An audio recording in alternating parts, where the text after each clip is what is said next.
Hello friend, this is Shalini Srivastava. स्वागत है आपका टीचिंग लर्नर्स में। फ्रेंड्स, हम इस समय जो है सीटेट पेडागोजी पढ़ रहे हैं, वो भी मैथ्स की पेडागोजी आपको पढ़ रहे हैं। तो आज हमने चैप्टर लिया है आपका मूल्यांकन। मूल्यांकन ये आपके सारे सब्जेक्ट के लिए इंपॉर्टेंट है, कोई एक पर्टिकुलर सब्जेक्ट के लिए नहीं है। वैसे हमने मैथ्स यहाँ पे लिख दिया है, लेकिन आपका हर सब्जेक्ट के लिए इंपॉर्टेंट हम मान सकते हैं। तो आज हम देखेंगे मूल्यांकन। ये आपके सभी एग्जाम, जितने भी टीचिंग एग्जाम्स हैं, सबके लिए इंपॉर्टेंट है। अभी आपकी KVS की वैकेंसी आ गई है। KVS के लिए, रीट के लिए सिलेबस में सीधे सीधे मूल्यांकन दिया हुआ है। सीटेट हो गया, यूपी टेट हुआ, सभी में आपका मूल्यांकन पूछा जाएगा। ओके, अगर आप सीटेट दे रहे हैं, सीटेट हो गया आपका, रीट, यूपी टेट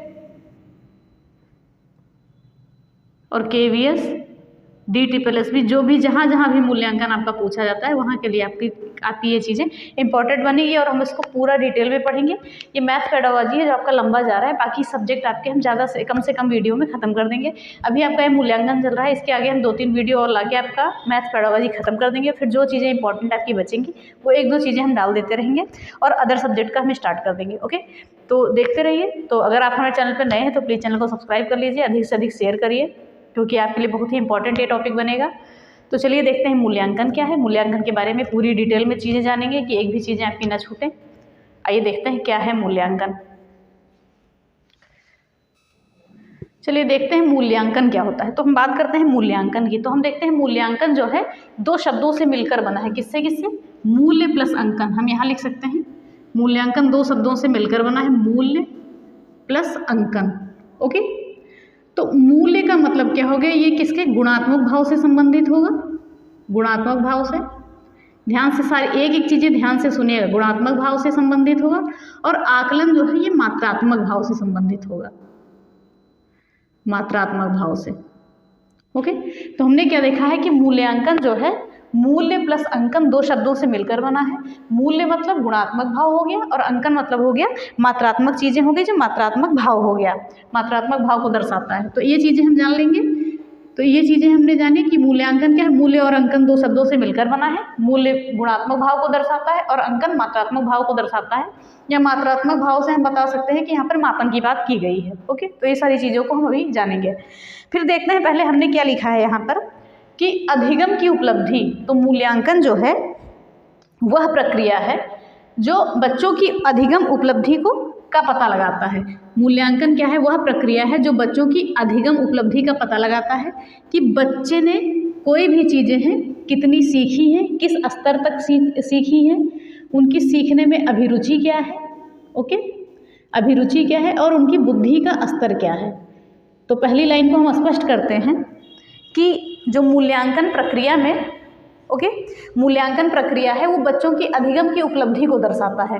मूल्यांकन बच्चों की यानी कि शिक्षार्थियों की अधिगम की उपलब्धि, यानी कि उन्होंने अधिगम करके कितना चीज़ें प्राप्त की हैं, यानी क्या क्या उपलब्धियां प्राप्त की हैं, उन चीज़ों को दर्शाता है कि बच्चे के सीखने का स्तर क्या है, उनकी अभिरुचि क्या है और उनकी बुद्धि क्या है, वो किस स्तर तक सीख सकते हैं। तो उनकी बुद्धि का पता लगाता है, स्तर का और अभिरुचि का पता लगाता है। आई होप आपको ये लाइन समझ में आ गई होगी कि जो मूल्यांकन है बच्चों की अधिगम की उपलब्धि के स्तर का, अभिरुचि का, इन सभी चीज़ों का, उपलब्धि का पता लगाता है। जैसे कि कह सकते हैं कि बच्चे ने कहाँ तक सीखा, कितना सीखा, कहाँ तक वो प्रयोग कर सकता है, इन सभी चीज़ों के बारे में हम जानते हैं। फिर आगे देखते हैं कि आकलन एवं मूल्यांकन की बात करें तो यहाँ पर क्या है, आकलन या मूल्यांकन जो है, आकलन और मूल्यांकन ये सतत प्रक्रिया में चलता है। मूल्यांकन जो है बच्चों का सतत रूप से मूल्यांकन किया जाता है। तो हमने ये देख लिया आकलन और मूल्यांकन क्या है, एक सतत प्रक्रिया है। फिर आगे हम बात करते हैं निर्णयन प्रबंधन का भविष्य क्या है।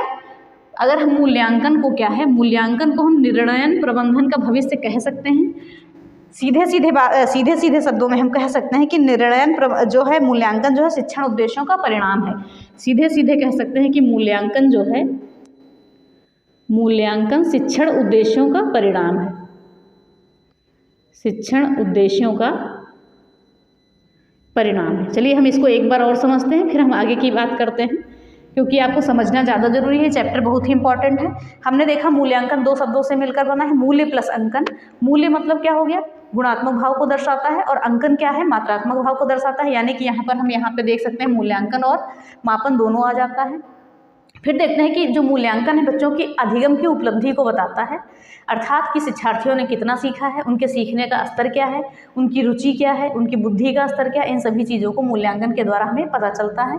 फिर देखते हैं आकलन एवं मूल्यांकन जो है क्या है, एक सतत प्रक्रिया है, ये चीज़ें हमने जान ली। फिर देखें मूल्यांकन जो है निर्णय प्रबंधन का भविष्य है, किसी भी चीज़ का निर्णय लेने का भविष्य, निर्णय लेना किस पर निर्भर करता है, मूल्यांकन पर निर्भर करता है। इसीलिए कहा गया है कि निर्णयन जो है प्रबंधन का भविष्य है क्या, मूल्यांकन निर्णय प्रबंधन का भविष्य है। थोड़ी लैंग्वेज टफ है लेकिन ऐसे ही सीटेट में आपकी पूछी जाती है। फिर आगे बात करते हैं, आगे बात करें कि मूल्यांकन शिक्षण जो है उद्देश्यों का परिणाम है। तो ये सारी चीज़ें हमने जान ली। फिर उसके बाद हम एक चीज़ और जानते हैं कि जो है शिक्षा में बच्चों के मापन एवं मूल्यांकन दोनों की आवश्यकता होती है। हम कह सकते हैं कि मापन एवं मूल्यांकन दोनों महत्वपूर्ण है, किसमें, बालक की शिक्षा में। यहाँ पे लिख सकते हैं हम, बालक की शिक्षा में जो है, बालक की शिक्षा में कौन कौन महत्वपूर्ण है, मापन एवं मूल्यांकन दोनों महत्वपूर्ण है। इन चीज़ों को ध्यान में रखिएगा, मापन एवं मूल्यांकन क्या है, दोनों ये महत्वपूर्ण है। तो हमने क्या देखा, बच्चों की शिक्षा में जो है मापन एवं मूल्यांकन दोनों महत्वपूर्ण है। हम देखते हैं कि बालक की शिक्षा में जो है मापन एवं मूल्यांकन दोनों महत्वपूर्ण है। और बात करते हैं कि ये लाइन जरूर याद रखिएगा कि जो है मूल्यांकन मापन पर निर्भर करता है, मूल्यांकन मापन पर निर्भर करता है। ये लाइन याद रखिएगा, मापन पर निर्भर करता है, मूल्यांकन मापन पर निर्भर करता है। इस लाइन को आप याद रखेंगे तो सीधे सीधे हम यहाँ से ये जान सकते हैं कि मूल्यांकन जो है मापन के बाद किया जाता है। इन चीज़ों को अभी जानेंगे। तो हमने सीधे सीधे ये चीज़ें देखी कि बालक की शिक्षा में मापन और मूल्यांकन महत्वपूर्ण है और मूल्यांकन जो है मापन पर निर्भर करता है। अब हम देखते हैं, तो इसीलिए हम देख लेते हैं कि मापन और मूल्यांकन में अंतर क्या क्या है। इन चीज़ों को देखिएगा कि मापन एवं मूल्यांकन में अंतर क्या है। तो यहाँ पे हम अंतर लिख लेते हैं, मापन एवं मूल्यांकन में अंतर, मूल्यांकन एवं मापन में अंतर लिख लेते हैं। फिर उसके बाद यहाँ पे अंतर कर देते हैं, मूल्यांकन एवं मापन में अंतर। तो हमने यहाँ पे क्या लिखा, मूल्यांकन लिखा और यहाँ पे लिख दिया मापन। अब इनको हम अलग अलग डिफाइन कर देंगे, एक मिनट। ओके, सारी चीज़ें सही हैं। तो हम देखते हैं कि मूल्यांकन और मापन में अंतर करते हैं हम। तो सीधे सीधे हम देखते हैं कि मूल्यांकन का क्षेत्र क्या है, इसका क्षेत्र क्या है। बात करें क्षेत्र का, तो मूल्यांकन का क्षेत्र है व्यापक होता है। इन सभी एक एक पॉइंट को देखिएगा। क्षेत्र मूल्यांकन क्या होता है, व्यापक होता है। और मापन होता है किसी एक चर का किया जाता है, किसी एक गुण का या चर का मापन किया जाता है। मापन किसी एक गुण या चर का किया जाता है, किसी एक गुण या चर का मापन हम करते हैं, किसी एक गुण या चर का करते हैं। तो हमने देख लिया क्षेत्र मूल्यांकन का क्या है, व्यापक है, और मापन का कह सकते हैं सीमित है, नहीं तो कह सकते हैं किसी एक गुण या चर का करते हैं मापन। और फिर हम अगली देखते हैं, अगला क्या अंतर है। तो अगला क्या है, मूल्यांकन जो है इसको ये मापन के बाद होता है, मूल्यांकन मापन के बाद होता है, मापन के बाद होता है। और यहाँ पे कहें तो ये मूल्यांकन के पहले होता है। मापन क्या है, मूल्यांकन के पहले होता है। तो ये अंतर हो गया, मूल्यांकन के पहले होता है। ये सारी चीज़ें इंपॉर्टेंट बन रही हैं इसमें आपकी। और फिर आगे हम बात करें तो आगे क्या है, मूल्यांकन के बाद भविष्यवाणी हम कर सकते हैं। ओके, मूल्यांकन के बाद है भविष्यवाणी कर सकते हैं। क्या कर सकते हैं, भविष्यवाणी कर सकते हैं। लेकिन मापन के बाद हम कोई भी भविष्यवाणी नहीं कर सकते हैं। ओके, तो हमने क्या देखा, मूल्यांकन के बाद भविष्यवाणी हम कर सकते हैं, लेकिन मापन के बाद हम क्या भविष्यवाणी नहीं कर सकते हैं। तो ये चीज़ें हो गई, यानी कि इसके बाद संभव ही नहीं है। तो यहाँ पे लिख देते हैं संभव नहीं है, संभव नहीं है। तो ये चीज़ें हो गई। फिर उसके बाद हम एक अंतर और देख लेते हैं। तो एक अंतर कौन है, मूल्यांकन जो है स्थिति आधारित होता है, मूल्यांकन जो है स्थिति आधारित होता है, और मापन क्या है, अंक आधारित होता है। तो इन चीज़ों को हमने जान लिया, अंतर को भी जान लिया। तो सीधे सीधे पहले हमने जान लिया था मूल्यांकन क्या होता है, फिर हमने देखा मापन और मूल्यांकन दोनों शिक्षा के लिए महत्वपूर्ण है, बच्चों के लिए महत्वपूर्ण है। फिर हमने देखा कि मूल्यांकन जो है मापन के बाद किया जाता है, और फिर दोनों में अंतर देखा कि मूल्यांकन का क्षेत्र क्या है, व्यापक होता है, और मापन में क्या है, किसी एक चर या गुण का मापन किया जाता है, और मूल्यांकन मापन के बाद आता है। ओके। मूल्यांकन क्या है, मापन के बाद आता है, और मूल्यांकन के पहले क्या करते हैं, मापन करते हैं, यानी पहले मापन करते हैं फिर मूल्यांकन करते हैं। मूल्यांकन के बाद हम भविष्यवाणी कर सकते हैं और मापन के बाद भविष्यवाणी करना संभव नहीं है। मूल्यांकन क्या है, स्थिति आधारित होता है, और मापन क्या है, अंक आधारित, यानी अंकों पर ही हम मापन कर सकते हैं, यानी कि मात्रात्मक चीज़ें होती हैं। हम यहाँ पर देख रहे हैं कि मापन का क्या है, मात्रात्मक भाव होता है। तो इन चीज़ों को हमने जाना, फिर हम आगे मूल्यांकन के बारे में देखते हैं। आइए चलिए देखते हैं मूल्यांकन में आगे क्या चीज़ें हैं। आगे हम देखते हैं कि विशेषताएं और मूल्यांकन के उद्देश्य, इन दोनों को हम देखते हैं, फिर मूल्यांकन के हम प्रकारों को देखेंगे। ओके, तो ये सबसे ज़्यादा इंपॉर्टेंट आपका बनेगा, इस पर मोस्ट इंपॉर्टेंट लिख लीजिए कि यहाँ से आपके क्वेश्चन बनते हैं। मूल्यांकन की विशेषताएं क्या होनी चाहिए, पहले हम एक बार नामों को देख लेते हैं, फिर आगे देखते हैं कि मूल्यांकन में विश्वसनीयता होनी चाहिए, वैधता, विभेदीकरण, समग्रता, उद्देश्य निष्ठता और वस्तुनिष्ठता होनी चाहिए। विश्वसनीयता की बात मानी यानी कि क्रेडिबिलिटी। ओके, क्रेडिबिलिटी, तो मूल्यांकन पूरी तरह से क्या है, विश्वसनीय होने चाहिए। ओके, मूल्यांकन पूरी तरह से विश्वसनीय होने चाहिए कि इसमें कोई भी डाउट ना हो, बच्चों का अच्छी तरह से मूल्यांकन हो पाए। फिर आगे देखते हैं वैधता यानी कि वैलिडिटी, कि मूल्यांकन जो है वैलिड होने चाहिए। जिस भी चीज़ के लिए मूल्यांकन किया गया है वो चीज़ें वैलिड होनी चाहिए और वैध तरीके से मूल्यांकन किया गया हो। फिर आगे बात करते हैं विभेदीकरण। ओके, विभेदीकरण की यानी कि बात करते हैं, तो विभेदीकरण की अंग्रेजी हम मान सकते हैं डिफरेंशिएशन। ओके, डिफरेंशिएशन मान सकते हैं। ओके, इसका क्या होगा, डिफरेंशिएशन। विभेदीकरण यानी कि मूल्यांकन में जब आप मूल्यांकन में जब विभेदीकरण करने का मतलब है कि बच्चों को है, बच्चों का जो है, जैसे बच्चे क्या हैं, बच्चों के स्तर क्या हैं, 3 स्तर को हमने लगभग यहाँ पर पॉइंट किया है। एक हो जाता है प्रतिभाशाली बालक आपका, ओके, प्रतिभाशाली बालक एक हो जाता है आपका, एक हो जाता है औसत हो जाता है, और एक हो जाता है मंद। तो इन तीनों के आधार पर मूल्यांकन होना चाहिए, इनके स्तर को विभाजित करके ही मूल्यांकन किया जाना चाहिए, इसलिए विभेदीकरण कहा गया है, यानी कि डिफरेंशिएशन। तो डिफरेंशिएशन में क्या है, डिफरेंशिएशन में जो है कि बच्चों को जो है 3 स्तर में बांटकर, ओके, पेपर जो है 3 स्तर में बनाएं या बच्चों को 3 स्तर में बांटें, तो हम कह सकते हैं सीधे सीधे कि पेपर जो है बच्चों के 3 स्तर में बनाए जाने चाहिए, कि प्रतिभाशाली हो, प्रतिभाशाली बच्चों के लिए अलग, औसत बच्चों के लिए अलग और मंदबुद्धि बच्चों के लिए अलग। तो इसमें जो क्या है कि हर तरीके के बच्चों का मूल्यांकन अलग अलग तरीके से हो पाएगा, और उसमें विश्वसनीयता और वैधता जो भी चीज़ें हैं, वस्तुनिष्ठता, सब चीज़ें होंगी। फिर बात करते हैं समग्रता यानी कि टोटलिटी, यानी कभी भी आधा अधूरा मूल्यांकन नहीं छोड़ना चाहिए, कंप्लीट मूल्यांकन होना चाहिए, तो टोटलिटी होगी। फिर देखते हैं उद्देश्य निष्ठता, किसी भी कार्य को करने से पहले उसका उद्देश्य निर्धारित होना चाहिए। ओके, तो यानी कि पूरा पर्पसफुलनेस होना चाहिए, उद्देश्य निष्ठता होनी चाहिए। फिर बात करते हैं वस्तुनिष्ठता, ये सारे वर्ड आपके इंपॉर्टेंट बनते हैं सीटेट की दृष्टि से, यानी कि ऑब्जेक्टिविटी और वस्तुनिष्ठता होनी चाहिए आप मूल्यांकन करते हैं तो ये चीज़ें हो गई आपकी विशेषताएं। हम एक बार और जान लेते हैं। तो सबसे पहले हमने कहा है कि वस्तुनिष्ठ विश्वसनीयता होनी चाहिए। आप मूल्यांकन कर रहे हैं तो मूल्यांकन की विशेषता ये होता है कि उसमें क्या होती है, विश्वसनीयता होती है, यानी क्रेडिबिलिटी होती है, विश्वसनीय मूल्यांकन होते हैं, किसी भी तरीके की कोई कमी उसमें नहीं निकाली जा सकती है, ये सारी चीज़ें होती है। फिर देखते हैं वैधता, मूल्यांकन कैसे होता है, वैध होता है, वैलिड होता है। फिर बात करते हैं विभेदीकरण, तो मूल्यांकन करने के लिए जो चीज़ें की जाती हैं, बच्चों के स्तर के हिसाब से पेपर बनाए जाते हैं, प्रतिभाशाली बालकों के लिए अलग, औसत बालकों के लिए और मंदबुद्धि बालकों के लिए, ऐसी चीज़ें करनी चाहिए। और फिर देखते हैं समग्रता यानी टोटलिटी होनी चाहिए, कि आधा अधूरा मूल्यांकन नहीं होना चाहिए, सभी चीज़ों का आकलन करने के बाद ही मूल्यांकन करना चाहिए। फिर देखते हैं उद्देश्य निष्ठता, तो उद्देश्य निष्ठ होना चाहिए, पर्पस पूरा होना चाहिए, किस लिए मूल्यांकन किया जा रहा है बच्चों के लिए, तो ये सारी चीज़ें होनी चाहिए। वस्तुनिष्ठता, मूल्यांकन में मूल्यांकन जो है वस्तुनिष्ठ होना चाहिए। तो ये विशेषता होगी, सारे वर्ड आपके लिए इंपॉर्टेंट बनते हैं, इन चीज़ों को याद रखिएगा क्योंकि ऐसे उदाहरण में आपके पूछता है चीज़ें। फिर अब हम देखते हैं कि मूल्यांकन के उद्देश्य क्या क्या हैं।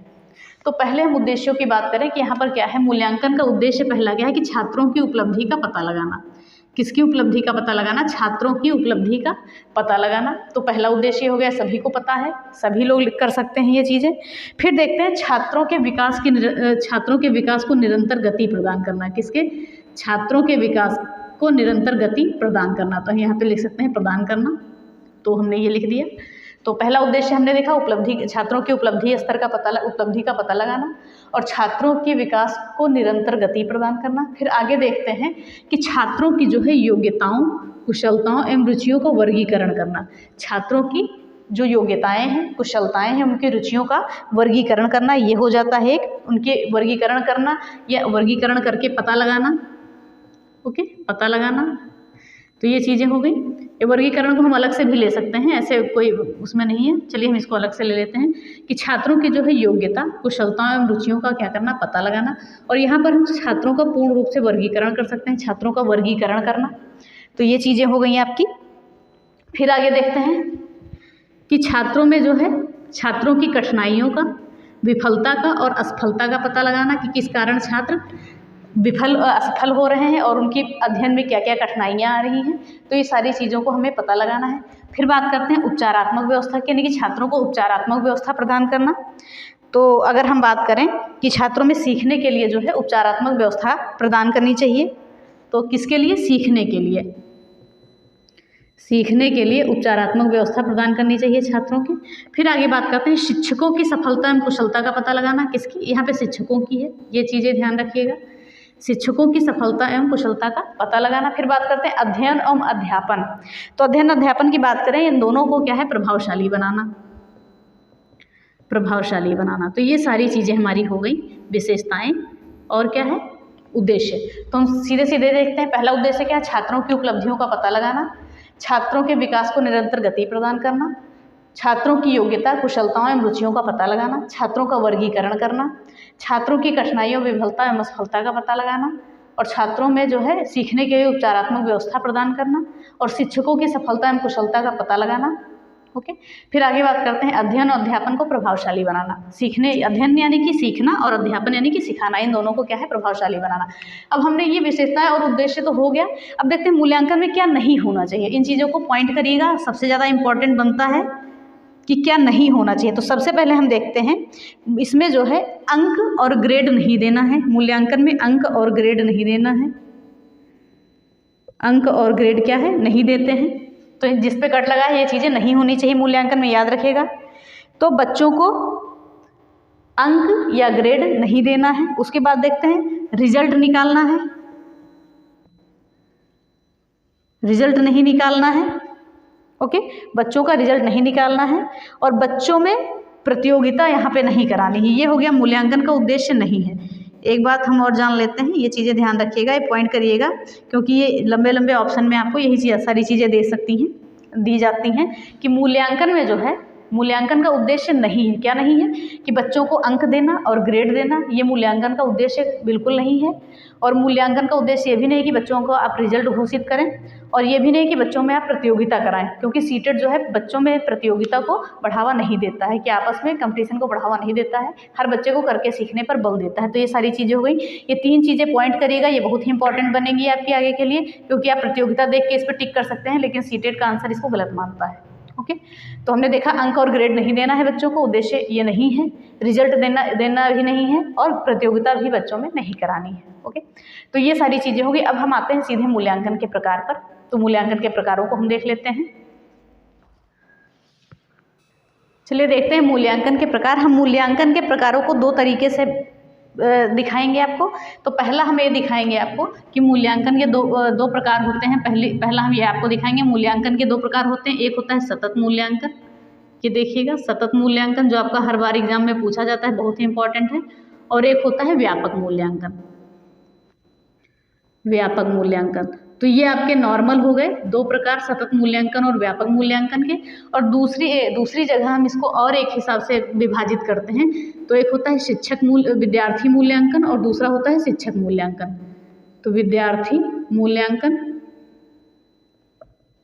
और एक होता है शिक्षक मूल्यांकन। हम यहाँ पे लिख सकते हैं शिक्षक मूल्यांकन। यानी कि 2 तरीके से हम मूल्यांकन को विभाजित करते हैं।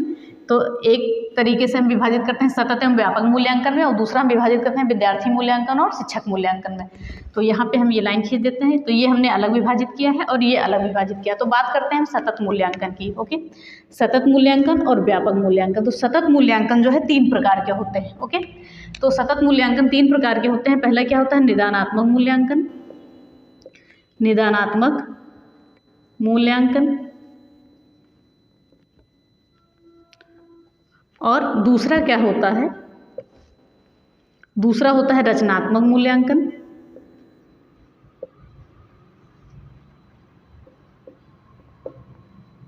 और तीसरा होता है संकलनात्मक मूल्यांकन।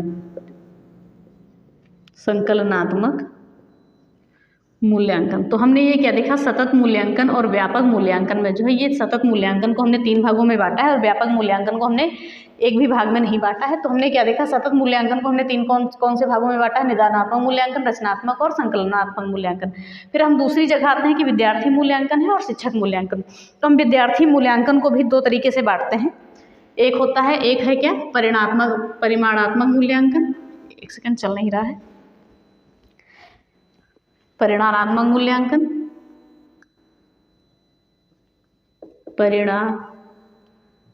परिमाणात्मक मूल्यांकन, और दूसरा आता है हमारा गुणात्मक मूल्यांकन। तो इन चीज़ों को हमने देख लिया कि हमने विद्यार्थी मूल्यांकन को 2 भागों में बांटा है। गुणात्मक 2 बार हमने लिख दिया, मूल्यांकन। तो ये चीज़ें हो गई आपकी, क्या हो गया, प्रकार। अब हम इनको डिटेल में एक एक प्रकार को जानेंगे, ये चीज़ें आप देखेंगे। चलिए हम एक बार और देखते हैं। परिमाणात्मक मूल्यांकन और गुणात्मक मूल्यांकन ये विद्यार्थी मूल्यांकन के भाग हैं, शिक्षक मूल्यांकन का कोई भाग नहीं है। और ये हो गया। तो हमने क्या देखा, मूल्यांकन के प्रकार। पहला प्रकार कौन सा, सतत मूल्यांकन और व्यापक मूल्यांकन। सतत मूल्यांकन को हमने 3 भागों में बांटा है, निदानात्मक मूल्यांकन, रचनात्मक मूल्यांकन और संकलनात्मक मूल्यांकन। और दूसरी जगह हमने 2 भागों में बांटा है मूल्यांकन को, एक विद्यार्थी मूल्यांकन है, एक शिक्षक मूल्यांकन है। तो विद्यार्थी मूल्यांकन में हमने बांटा है परिमाणात्मक मूल्यांकन में और गुणात्मक मूल्यांकन में। तो हम एक एक मूल्यांकन को देखते हैं समय के हिसाब से। तो पहले हम इसको देखेंगे, सतत मूल्यांकन, व्यापक मूल्यांकन को, फिर हम देखेंगे विद्यार्थी और शिक्षक मूल्यांकन को। तो आइए देखते हैं। चलिए अब हम देखते हैं कि मूल्यांकन के प्रकारों को। तो पहले हमने यहाँ पर सतत मूल्यांकन को पूरा लिख लिया है। अगली स्लाइड में हम व्यापक मूल्यांकन को लिखेंगे। तो सतत मूल्यांकन मतलब कोई भी चीज़ें हैं जो निरंतर प्रक्रिया में चल रही है, उन्हें हम सतत बोलते हैं। तो सतत प्रक्रिया का मुख्य उद्देश्य क्या है सतत मूल्यांकन के, कि बच्चों का जो है सर्वांगीण विकास करना, कि बच्चों की सर्वांगीण विकास करना। तो ये हो गया सतत मूल्यांकन आपका। सतत मूल्यांकन क्या है, निरंतर चलता है लगभग। सतत चीज़ें क्या होती हैं, निरंतर चलती रहती हैं। तो ये हमने जान लिया सतत मूल्यांकन क्या है, ये निरंतर चलती रहती है। शिक्षार्थी का सर्वांगीण विकास होता है इसमें। ओके। और अधिगम जो है एक सतत प्रक्रिया है, मानते हैं, और यानी कि ये निरंतर चलने वाली प्रक्रिया है, इसलिए शिक्षार्थी का मूल्यांकन भी निरंतर होते रहना चाहिए। तो जो शिक्षार्थी हैं इनका क्या है, मूल्यांकन भी क्या होना चाहिए, निरंतर होता रहना चाहिए, तभी सही रहता है कि बच्चों को परीक्षा से भय नहीं लगता है। तो ये मूल्यांकन जो है 3 प्रकार के हमने बताया, निदानात्मक मूल्यांकन और रचनात्मक मूल्यांकन और संकलनात्मक मूल्यांकन। तो हम पहले निदानात्मक मूल्यांकन को देखते हैं। तो हम बात करते हैं निदानात्मक मूल्यांकन की। तो निदान क्या होता है, तो इन चीज़ों को एक बार ध्यान से देखिएगा कि निदानात्मक मूल्यांकन क्या है, कि जब बच्चों में असफलता का हमें कारण ढूंढना होता है तो निदानात्मक मूल्यांकन का प्रयोग करते हैं। यानी कि असफलता का कारण ढूंढने के लिए, किसका, असफलता का कारण ढूंढने के लिए निदानात्मक मूल्यांकन का प्रयोग किया जाता है, असफलता का कारण ढूंढने के लिए। ओके। तो ये चीज़ें तो हमने यहाँ पे जान ली। इस चीज़ों को हमने लिखा क्या है, लिखा है कि जब देखते हैं कि अधिगम की प्रगति आशानुरूप नहीं हुई, यानी कि बच्चे को जिस हिसाब से सिखाया गया है बच्चा उस हिसाब से सीख नहीं पाया है, यानी कि अधिगम की प्रगति जो है आशानुरूप नहीं हुई है, जैसा शिक्षक ने चाहा बच्चा वैसा नहीं सीख पाया। ओके। तो इसमें क्या है, तो उसके बाद में क्या होता है, तो अधिगम संबंधी समस्याओं का विश्लेषण किया जाता है। एक बार और देखते हैं कि इसमें क्या होता है कि जब जिन शिक्षार्थियों की अधिगम की प्रगति उनके आशानुरूप नहीं होती है, ओके, आशानुरूप नहीं होती है, तो उनकी जो है अधिगम संबंधी समस्याओं का विश्लेषण किया जाता है। तो क्या करते हैं, उनकी अधिगम संबंधी समस्याओं का विश्लेषण करते हैं। इसलिए निदानात्मक मूल्यांकन का प्रयोग किया जाता है। और इसके बाद हम क्या करते हैं, उपचारात्मक चीज़ें करते हैं। तो ये चीज़ें सीधे सीधे हो गई कि निदानात्मक मूल्यांकन क्या होता है। और एक क्वेश्चन आपका और पूछा जाता है कि निदानात्मक के बाद ही आपका उपचारात्मक आता है। तो सीधे सीधे हम जानते हैं कि निदानात्मक मूल्यांकन है कि असफलता का कारण ढूंढना क्या है, निदानात्मक मूल्यांकन है कि जब अधिगम की प्रगति आशानुरूप नहीं होती, बच्चे शिक्षक के आशानुरूप नहीं सीख सकते हैं सिखाने के अनुरूप, तब क्या करते हैं, उस समस्या को है अधिगम के संबंधी समस्याओं का पता लगाया जाता है, उनका विश्लेषण किया जाता है, वही क्या है, निदानात्मक मूल्यांकन होता है। इसके बाद हम उपचारात्मक चीज़ें करते हैं। तो ये हो गया आपका निदानात्मक मूल्यांकन। फिर आगे हम देखते हैं रचनात्मक।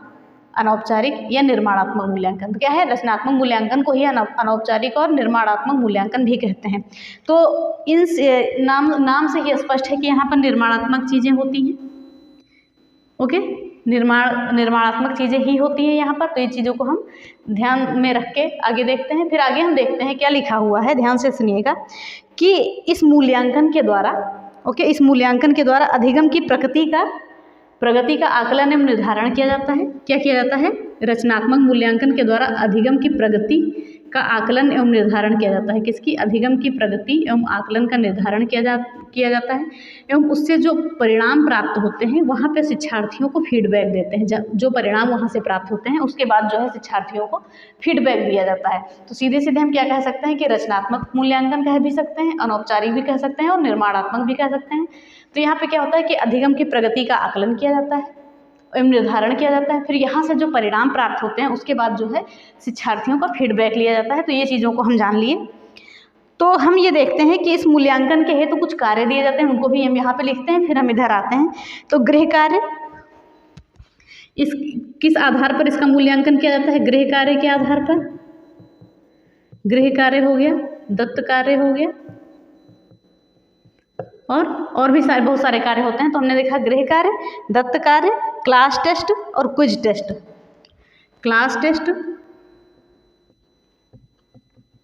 और क्विज टेस्ट, तो इसके आधार पर क्या करते हैं, मूल्यांकन करते हैं। गृह कार्य, दत्त कार्य, क्लास टेस्ट और क्विज टेस्ट के आधार पर हम बच्चों का क्या निर्माणात्मक या औपचारिक या रचनात्मक मूल्यांकन करते हैं। तो ये चीज़ आप समझ गए होंगे। फिर हम आते हैं अगली लाइन पे। यहाँ पे क्या होता है, अनौपचारिक मूल्यांकन कहने का मतलब ये है कि यहाँ पर जब शिक्षक पढ़ाता रहता है तो बच्चे बीच बीच में भी क्वेश्चन पूछा करते हैं। तो ऐसी भी चीज़ें होती हैं। तो हम आगे देखते हैं कि यहाँ पर जो है निदानात्मक एवं उपचारात्मक मूल्यांकन दोनों होते हैं। ये चीज़ें याद रखिएगा, ये इंपॉर्टेंट लाइनें आपकी, इसमें सभी जो लाइनें हैं ये इंपॉर्टेंट हैं। तो रचनात्मक या अनौपचारिक या निर्माणात्मक मूल्यांकन में निदानात्मक और उपचारात्मक दोनों होते हैं। फिर यहाँ पर बच्चों का आंतरिक आकलन किया जाता है, आंतरिक आकलन किया जाता है, लेकिन अंक नहीं प्रदान किए जाते हैं। याद रखिएगा, अंक नहीं प्रदान किए जाते हैं। बच्चों का आंतरिक आकलन किया जाता है लेकिन अंक नहीं प्रदान किए जाते हैं। फिर देखते हैं यहाँ पर अधिगम के लिए आकलन होता है। ये लाइन आपके लिए इंपॉर्टेंट है, पूछा जा सकता है कि कौन से मूल्यांकन में अधिगम के लिए आकलन किया जाता है। तो ये हो गया।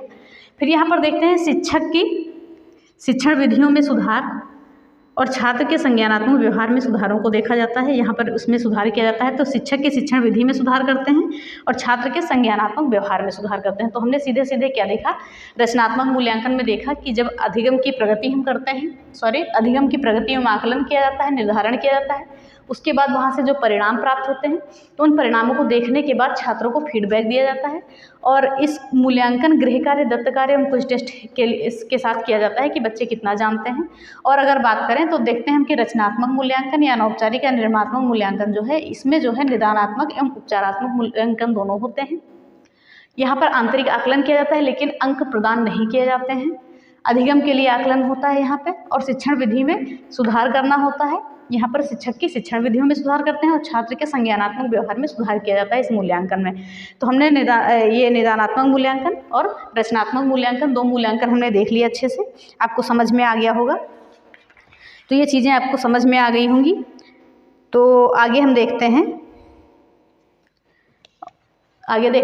औपचारिक या योगात्मक या संकलनात्मक मूल्यांकन। तो जाहिर सी बात है, संकलनात्मक मूल्यांकन का मतलब है कि ये संपूर्ण सत्र के अंत में किया जाता है। जब सत्र की समाप्ति होती है तब ये क्या है, संकलनात्मक मूल्यांकन किया जाता है। और इसमें क्या होता है, छात्र के अधिगम की प्रगति को देखते हैं, शैक्षिक उपलब्धि को देखने के बाद उसका आकलन किया जाता है। तो सीधे सीधे हम देखते हैं कि जब सत्र की समाप्ति होती है उसके बाद ये संकलनात्मक मूल्यांकन किया जाता है। यहाँ पर क्या होता है कि बच्चों की अधिगम की प्रगति, शैक्षिक उपलब्धि का आकलन किया जाता है। तो ये चीज़ें हो गई आपकी। तो हमने ये चीज़ें देख ली। फिर आगे देखते हैं कि ये आकलन जो है सितंबर और मार्च के महीने में किया जाता है, जब सत्र समाप्त होता है तब हम करते हैं, ये हमने जाना। और इसको जो है उपलब्धि परीक्षण भी कहते हैं। इसका दूसरा नाम क्या है, उपलब्धि परीक्षण भी कहते हैं। और इसमें जो है उपचारात्मक एवं निदानात्मक मूल्यांकन नहीं होते हैं संकल्पनात्मक में, क्योंकि यहाँ पे ये दोनों हो जाते हैं तो यहाँ पे सबसे लास्ट में होता है, इसलिए ये चीज़ें यहाँ पे नहीं होती हैं। तो हमने इन चीज़ों को देखा। फिर हम आगे थोड़ा सा और आपको बता देते हैं, इसको डिवीजन करवा देते हैं, फिर व्यापक मूल्यांकन को देखते हैं। तो ध्यान से सुनिएगा एक बार स्पीड में। सबसे पहले निदानात्मक मूल्यांकन को हम 2 बार देख लिया और रचनात्मक को भी देख लिए। फिर हम लास्ट में क्या देखते हैं, औपचारिक या योगात्मक या संकलनात्मक मूल्यांकन को। तो इसमें क्या है कि जब संपूर्ण सत्र की समाप्ति हो जाती है उसके बाद ये आकलन किया जाता है, ओके, योगात्मक या संकलनात्मक। और अधिगम की प्रगति एवं शैक्षिक उपलब्धि के आकलन किया जाता है, आकलन की उपलब्धि का निरीक्षण करते हैं या देखते हैं उसको। तो ये सारी चीज़ें हो गई कि अधिगम की प्रगति एवं शैक्षिक उपलब्धि का आकलन किया जाता है। और ये मूल्यांकन जो है संकल्पनात्मक, ये जो है सितंबर एवं मार्च के महीने में, यानी जब सत्र की समाप्ति होती है तब हम करते हैं। और यहाँ पे उपलब्धि, इसको क्या कहते हैं, उपलब्धि परीक्षण भी कहते हैं, इतने नामों के अनुरूप भी कहते हैं। और यहाँ पर क्या है, उपचारात्मक एवं निदानात्मक मूल्यांकन नहीं होता है। तो ये हो गया आपका सतत मूल्यांकन। थोड़ी स्पीड ज़्यादा है मेरी, तो आप कोऑपरेट करिएगा, क्योंकि आप इतनी भी धीरे नहीं पढ़ाना कि आप बोर हो जाएं। तो स्पीड इतनी मेंटेन रखिए आप, क्योंकि थोड़ा जल्दी भी चीज़ें होंगी। तो हमने ये देख लिया सतत मूल्यांकन। अब हम देख लेते हैं व्यापक मूल्यांकन, बाकी चीज़ों को हम बाद में देखेंगे।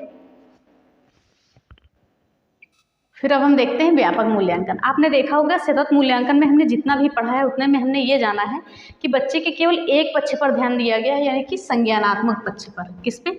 बच्चे के यहाँ पर सतत मूल्यांकन में बच्चों के केवल संज्ञानात्मक पक्ष पर बल दिया गया है कि बच्चों को ये देखना है कि संज्ञानात्मक चीज़ें कितनी आती हैं। लेकिन व्यापक मूल्यांकन में बच्चों के तीनों पक्षों पर बल दिया गया है। कौन कौन से तीनों पक्ष? संज्ञानात्मक और भावात्मक पक्ष और क्रियात्मक पक्ष, इन तीनों पर जो है बल दिया गया है। और शैक्षिक एवं गैर शैक्षिक उपलब्धियों पर भी बच्चों के शैक्षिक एवं गैर शैक्षिक पक्षों का भी मूल्यांकन यहाँ पर किया गया है बच्चों के। तो ये देखिए, तो हमने देखा क्या, सतत मूल्यांकन में हमने देखा था कि हमने केवल संज्ञानात्मक पक्ष का मूल्यांकन बच्चों के किया था। लेकिन अब यहीं पे हम व्यापक मूल्यांकन में देखते हैं। तो व्यापक मूल्यांकन में थोड़ा इसका क्षेत्र व्यापक होता है और ये तीनों पक्षों के मूल्यांकन करता है, संज्ञानात्मक पक्ष का भी, भावात्मक पक्ष का भी और क्रियात्मक पक्ष का भी, शैक्षिक पक्ष का भी और गैर शैक्षिक पक्ष का भी मूल्यांकन करता है। तो जैसे कि हमने यहाँ पे लिखा है कि शैक्षिक पक्ष का भी मूल्यांकन करता है और गैर शैक्षिक पक्ष का भी मूल्यांकन करता है। तो ये चीज़ें हो गई आपकी सतत मूल्यांकन और व्यापक मूल्यांकन। आई होप आपको अच्छे से समझ में आ गया होगा, क्योंकि आप अच्छे से पढ़ेंगे तो कोई दिक्कत नहीं होगी। तो ज़रूर बताइएगा क्लास कैसी लगी, कमेंट बॉक्स में नोट ज़रूर बताइएगा और अधिक से अधिक शेयर करिए, क्योंकि बहुत ही इंपॉर्टेंट टॉपिक है ये आपका मूल्यांकन की अभी आपकी एक वीडियो और आएगी जो बहुत ही ज़्यादा इंपॉर्टेंट आपकी बनेगी, जहाँ से क्वेश्चन आपके सीधे सीधे पूछे जाते हैं, जैसे जाँच सूची, रेटिंग स्केल, सारी चीज़ें आ जाएंगी आपकी। तो हमने आज मूल्यांकन के एक प्रकार को देखा है, एक प्रकार को हम कल देखेंगे, विद्यार्थी और शिक्षक मूल्यांकन। तो ज़रूर देखिएगा, अधिक से अधिक शेयर करिए, कमेंट बॉक्स में बताइए ज़रूर क्लास कैसी लगी, क्योंकि जब लिखने के बावजूद इतना टाइम लग रहा है, लिख के जब पढ़ा रहे हैं, अगर साथ में लिखते तो बहुत ज़्यादा टाइम लगता है, इसलिए लिख के पढ़ाना पड़ रहा है, क्योंकि कोई भी चीज़ें छोड़ने वाली नहीं है। आजकल कहाँ से कौन सी चीज़ें पूछ ली जाएँ, कुछ कहा नहीं जा सकता। लेकिन ये चैप्टर आपका किसी भी टीचिंग एग्जाम के लिए बहुत इंपॉर्टेंट बनता है, इसलिए थोड़ा ज़्यादा डिटेल में आपके लिए पढ़ाया गया है, इंपॉर्टेंट है। तो देखते रहिए और अधिक से अधिक शेयर करिए, चैनल को सब्सक्राइब करिए, लाइक करिए, कमेंट करिए। तो इसी के साथ क्लास खत्म होती है। धन्यवाद, जय हिंद।